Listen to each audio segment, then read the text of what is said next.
तो मूवी की शुरुआत में हमें एम्बो को दिखाया जाता है जो कि एक पेड़ से बातें कर रही होती है और उस पेड़ को वो अपनी माँ मानती है। और वो वहाँ पे एक जाल बिछा के बैठी थी पंछियों को शिकार करने के लिए, पर वो अपनी बेवकूफ़ी की वजह से खुद ही फंस जाती है और उल्टा लटक जाती है। तो उसके बाद कंदामा गांव के सरदार और उसकी बेटी को दिखाया जाता है और वो अपने कंदामा गांव की जिम्मेवारियों के बारे में बात कर रहे होते हैं। और इधर एम्बो उल्टा लटकी रहती है और वो परेशान हो जाती है और अपने आप को छुड़ाने की कोशिश करती रहती है। तो कुछ टाइम बाद वहाँ पे अटक आ जाता है।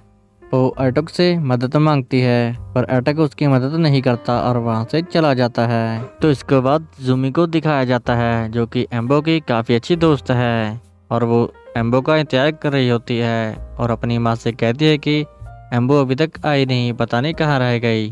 तो इतनी देर में एम्बो के पास दो सेपरेट स्पिरिट्स आ जाते हैं और वो उनसे मदद मांगती है और वो उसकी मदद करते हैं और उसे नीचे उतार देते हैं। ये दोनों एक फरिश्ते होते हैं और एम्बो इन दोनों को फरिश्ता कह के ही बुलाती है।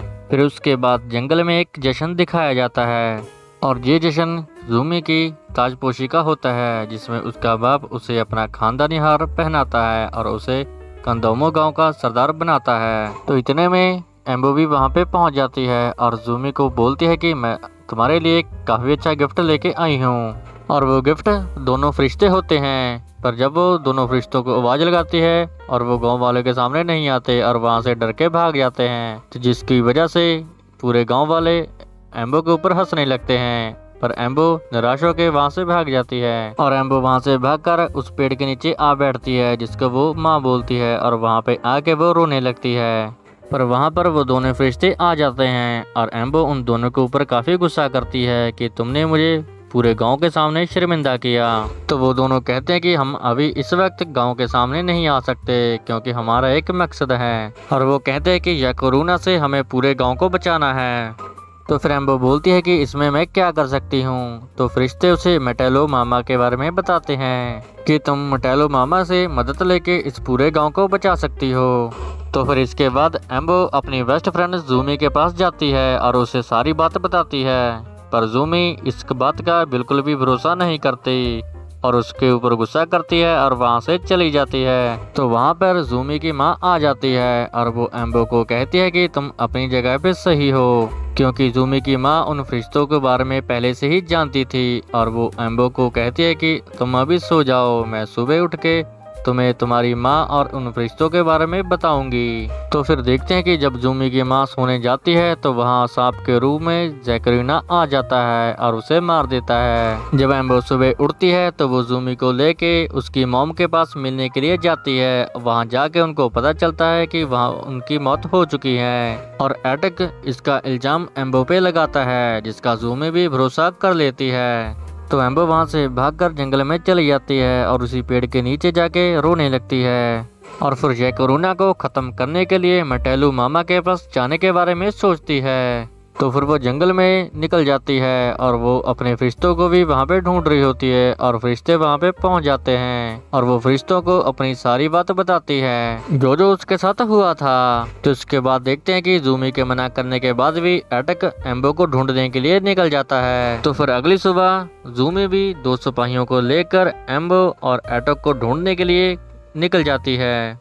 और इधर एम्बो उन फरिश्तों से मेटेलो मामा के पास जाने को बोलती है और वो मान जाते हैं। तो वो तीनों मेटेलो मामा को ढूंढने के लिए निकल जाते हैं, पर रास्ते में एक काला धुआं दिखाई देता है जिसे देखकर फरिश्ते समझ जाते हैं कि ये यकोरुना है। पर एम्बो उसको देखकर उसकी तरफ भागने लगती है। तो फिर एम्बो का सामना वहाँ पे यकोरुना से होता है, पर फरिश्ते आके उसे बचा लेते हैं। तो फिर यकोरुना उन तीनों को पीछे पड़ जाता है और वो तीनों भाग के एक दरिया में गिर जाते हैं, जिसकी वजह से यकोरुना उनका पीछा करना छोड़ देता है। तो फिर हम देखते हैं कि एटक एम्बो को पकड़ लेता है, पर एम्बो वहां से भागने में कामयाब हो जाती है और एटक भी उसके पीछे पड़ जाता है। तो फिर देखते हैं कि एटक है जो एक खाई में गिर जाता है और एम्बो एक नदी में गिर जाती है।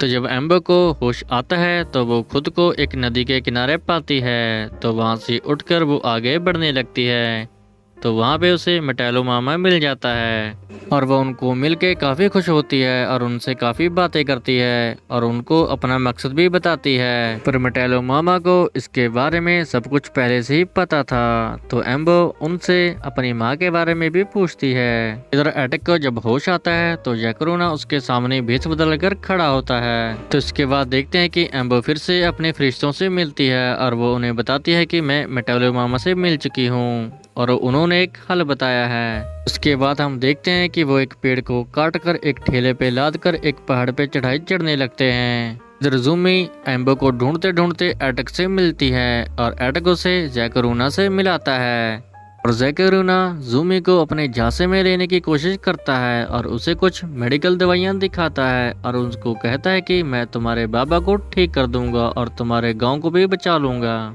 ज़ूमी जैकरूना से पूछती है कि तुम्हें क्या चाहिए, तो वो सोने का हार बताता है जो कि उसके गले में था। तो ज़ूमी अपने बाप के लिए कुछ भी करने के लिए तैयार थी, तो इसलिए जैकरूना को ज़ूमी अपने गांव की तरफ ले जाती है और उसे अच्छाई की उम्मीद रखती है। इधर देखते हैं कि एम्बो पेड़ को लेकर जग के पास पहुंच जाती है और वहां पे जाके अपना मकसद बताती है कि मुझे इस पेड़ के बदले में एक स्प्रिट चाहिए और वो उसे वो स्प्रिट दे देता है, जिसकी वजह से एम्बो काफी खुश होती है क्योंकि स्प्रिट की वजह से वो अपनी माँ को पा सकती है। तो फिर एम्बो वहां से कदमों की तरफ निकल पड़ती है अपनी माँ से मिलने के लिए।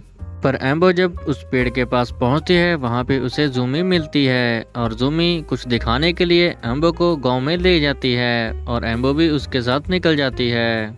और फिर ज़ूमी गांव जाके एम्बो को जैकरूना से मिलाती है, पर एम्बो पहले से ही उसके बारे में जानती थी और इसलिए वो डर जाती है और वहां से भाग जाती है। तो एम्बो जहां पर ज़ूमी को जैकरूना की सच्चाई बताने की कोशिश करती है, जिसकी वजह से ज़ूमी को एम्बो के ऊपर गुस्सा आ जाता है और वो उससे झगड़ा कर लेती है और उससे गांव से निकल जाने को कहती है। इधर एटक के सामने भी जैकरूना की सच्चाई खुल जाती है और वो भाग के एम्बो के पास जाता है और उसे कहता है कि मैं तुम्हारा साथ देने के लिए तैयार हूँ। उसके बाद देखते हैं कि जैकरूना ज़ूमी से उसका सोना मांगता है, पर वो मना कर देती है, जिसकी वजह से वो गुस्से में आके अपने असली भेष में आ जाता है और वो सबको वहाँ पे हिप्नोटाइज कर लेता है। तो इसके बाद हम एम्बो को देखते हैं और वो उस पेड़ के पास बैठी थी और वो उस स्प्रिट को उस पेड़ में गाड़ देती है, जिसकी वजह से पूरा पेड़ चमकने लगता है। और फिर एम्बो की माँ उस पेड़ से बाहर आ जाती है और एम्बो अपनी माँ को देखकर काफी खुश होती है और भाग के उसके गले लगती है और काफी रोती है। उसके बाद हम कुछ मशीनों को देखते हैं जो गांव की तरफ बढ़ रही थी। तो एम्बो की माँ उन मशीनों को रोकने के लिए स्प्रिट बन के आगे निकल जाती है और एम्बो भी उनके पीछे पीछे निकल जाती है। और इधर ज़ूमी अपने पूरे गांव को जैकरूना के हवाले कर देती है और वो अपने लोगों को बोलती है कि आज से यही तुम्हारा सरदार है।